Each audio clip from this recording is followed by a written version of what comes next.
Hey, and welcome back to another tutorial. So today I want to show you how to create the sound.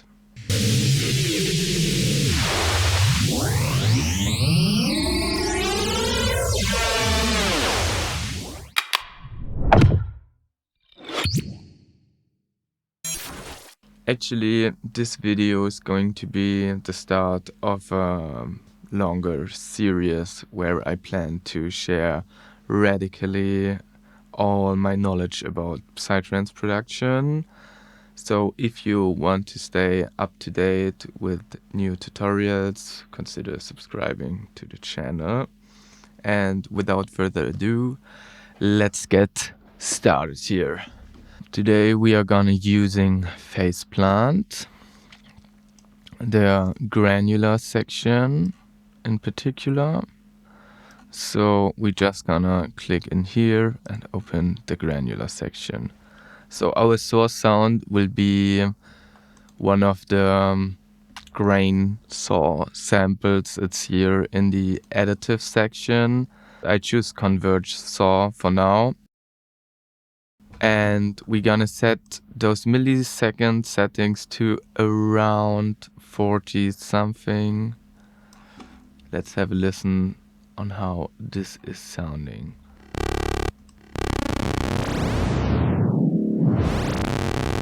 So we're gonna set the grains to something like 3. Bring a little bit of randomization into the position and a little bit of pan for the flavor and a little bit of reverse, or actually like 50% for the reverse.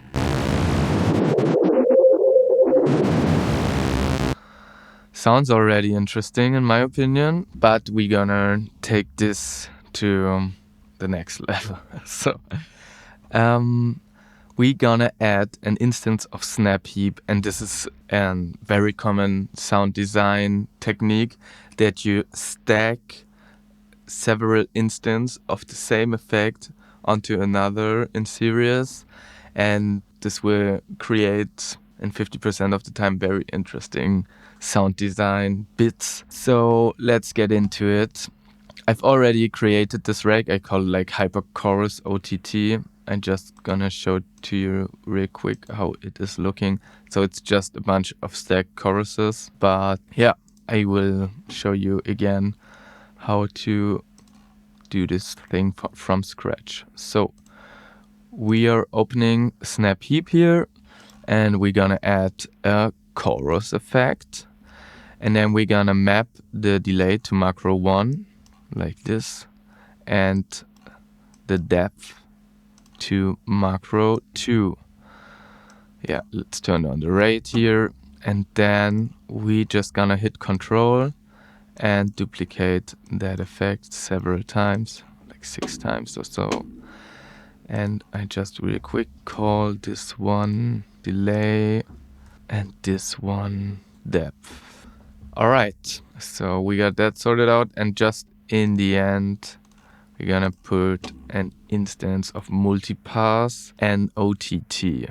That's the factory preset. It's like OTT from Ableton or Xfer, and it's just pretty heavy multiband compression if you are not familiar with it.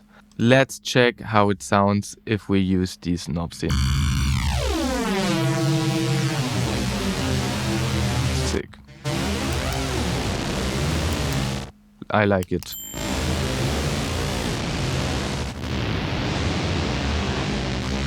Sick. Now we are gonna use actually the same technique, but with a different effect. I open again an instance of Snap Heap here, and now I'm choosing the phaser.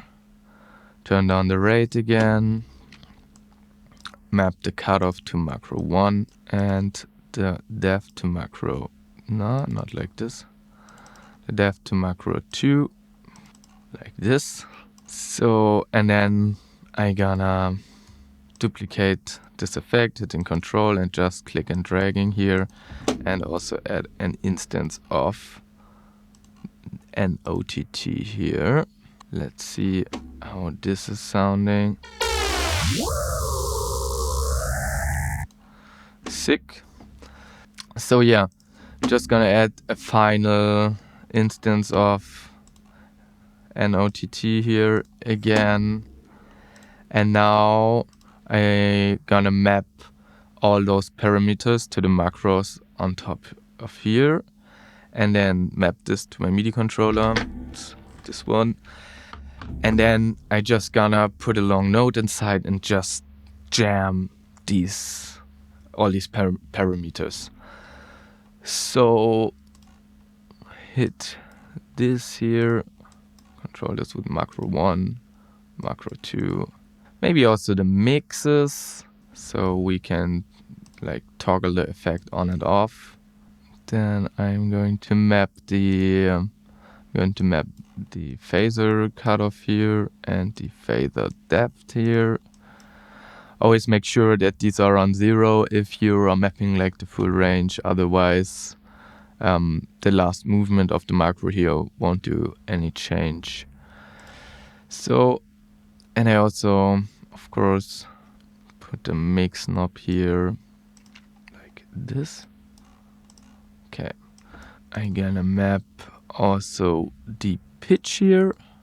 If you right click, you open up, like if you right click on the parameter you want to map, it will open this drop down menu where I now can very precisely type in 24 semitones for the range of the pitch macro. So I have like 2 octaves, and then I also want to start at minus 12 semitones, which is like 1 octave below. So, and last but not least, I gonna map the last macro to the grain sample position thing here.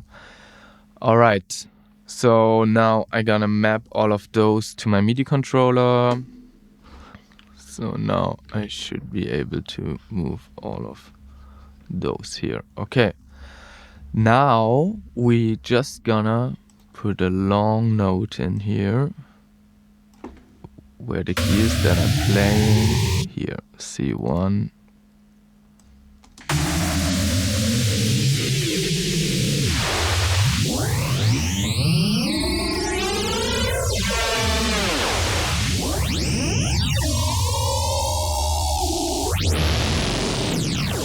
Very sick.